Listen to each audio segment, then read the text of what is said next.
Is it? It's election day. A lot of people are off.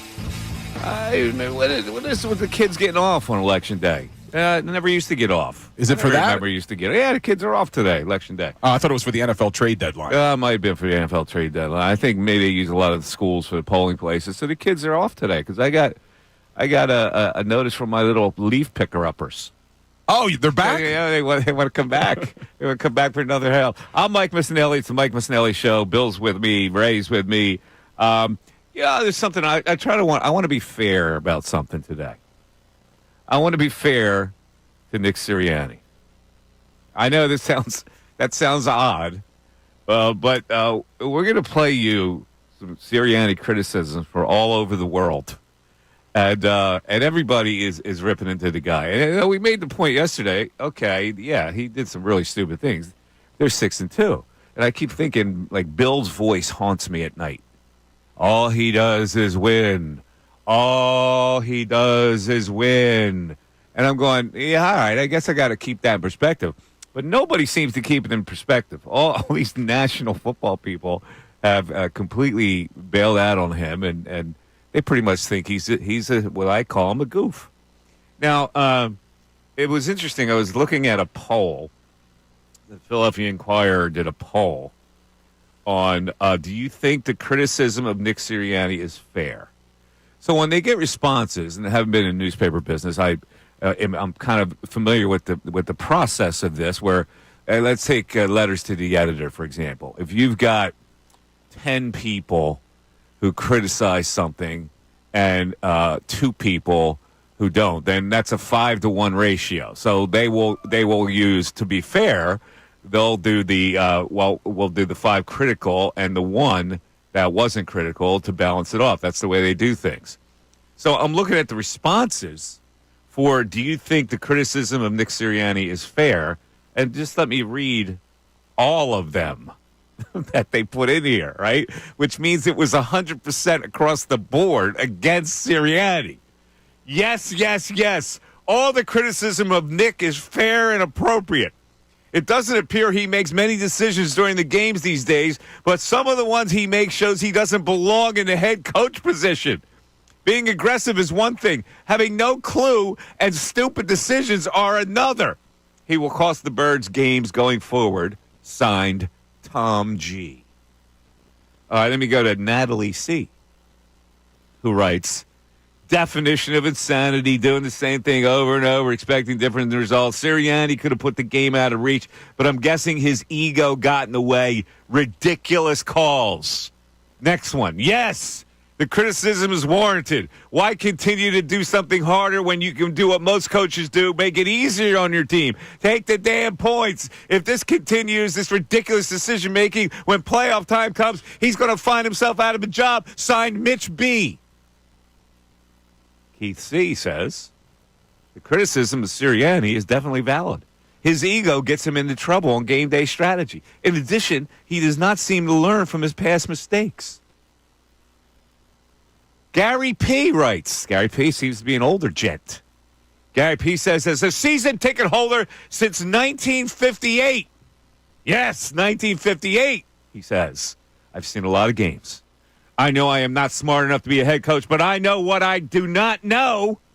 Unfortunately, Nick thinks he's smarter than everybody else, and more unfortunately does not seem to learn that points are important. Lucky for him, the Birds held on. Unlucky for the team that he's still going to call the shots. Whoa! Now, Stephen T. writes kind of cleverly, is this criticism of Nick Sirianni fair? Did Scott Hartnell fall down a lot? Is Aaron Rodgers a narcissist? Should Kyrie Irving's nickname be World Be Flat? Does this answer your question? And it goes on and on and on and on. So, Bill, before we get to the actual sound bites of national people, including ex-NFL players, how do you feel about that little thing that I just read?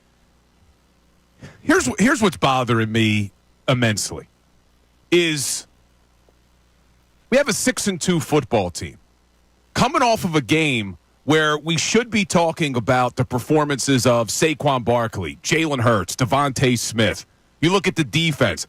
Zach Bond, the Kobe Dean, Josh Sweat, Quinyon Mitchell, Cooper DeJean, Reed Blankenship, Jalen Carter. These guys had great games. But instead of us, the local media, the national media, talking about the players, talking about how good this team has looked, the narrative is all about Nick Sirianni.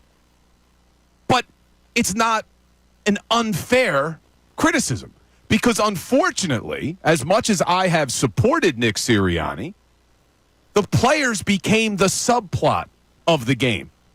The result became the subplot of the game because of the boneheaded decisions that he made that didn't seem to have any rhyme or reason. So I would love to come here because I have supported Sirianni and be frustrated with these fans who are saying that about Nick. Be frustrated with you that you opened the show talking about Nick again. Whoa, what do we got there? It's Nick Sirianni trying to. That was Nick Sirianni putting the Knicks on. He's trying to call in there. But I would love to be able to just focus on a lot of the good, and I know we'll get there. But unfortunately, because of these decisions, he's now become the main topic. On election day, I'm going to remain neutral. And so I'm going to ask the people, since everybody else conducts these polls, I'm going to conduct a poll today.